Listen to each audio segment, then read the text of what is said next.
Il s'appelle Doc. Auparavant, il était engagé dans l'armée laotienne et puis il est devenu chrétien. Mais quel crime pour le gouvernement à cette époque-là! Il avait choisi une religion américaine, une religion de traîtres. Voilà pourquoi il a été arrêté. Ce qu'il faut savoir, c'est que Doc, avant de devenir chrétien, était quelqu'un d'extrêmement violent avec sa femme. Et puis il était souvent dans un état d'ébriété. Et le jour où il a découvert le message de l'Évangile, sa façon de penser, sa façon de se comporter a été radicalement changée. Voilà pourquoi les gens de la province ont commencé à en discuter. Et la persécution est arrivée. Doc a été envoyé en prison, où il a subi des tortures absolument atroces. Ses pieds, ses mains étaient liés, il a dû faire face au froid, il a été enfermé dans le noir, il en a même perdu l'usage de l'œil gauche. Sa femme n'avait absolument aucune nouvelle de lui. Absolument aucune. Et puis un jour, elle apprend qu'il est dans une prison. Alors elle se décide d'aller le visiter pour l'encourager. Et à partir de ce jour-là, elle n'a pas cessé d'être à ses côtés.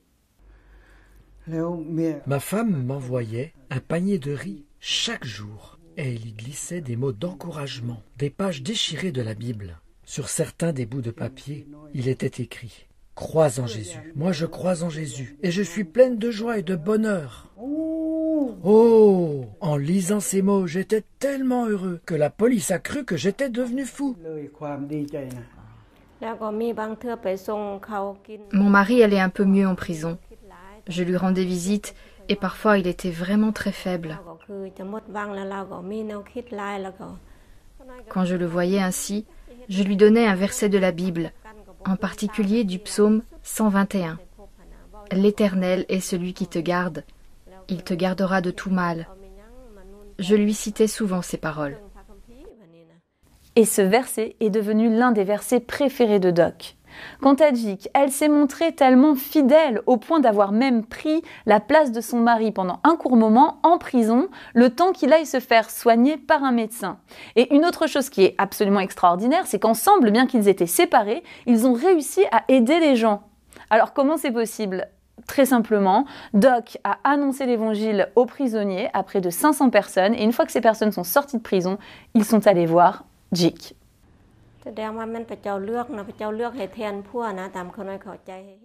J'étais affermie par le Seigneur. Quand mon mari a été mis en prison, j'ai compris que Dieu m'avait choisi pour le servir dans notre province à la place de mon mari. Beaucoup de personnes ont cru en Jésus et différents ministères ont vu le jour.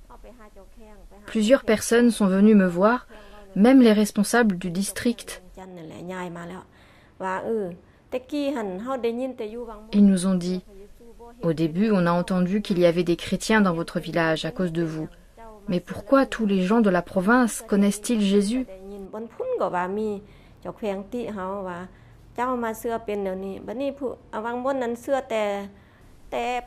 Je ne prêchais pas l'évangile, je croyais et j'avais foi en Dieu.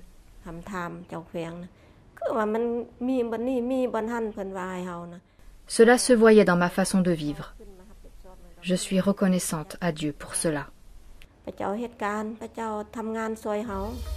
Doc a été le premier à croire en Jésus-Christ dans sa province. Et sa famille a été la première famille chrétienne. Pour ce choix-là, il en a vraiment payé le prix.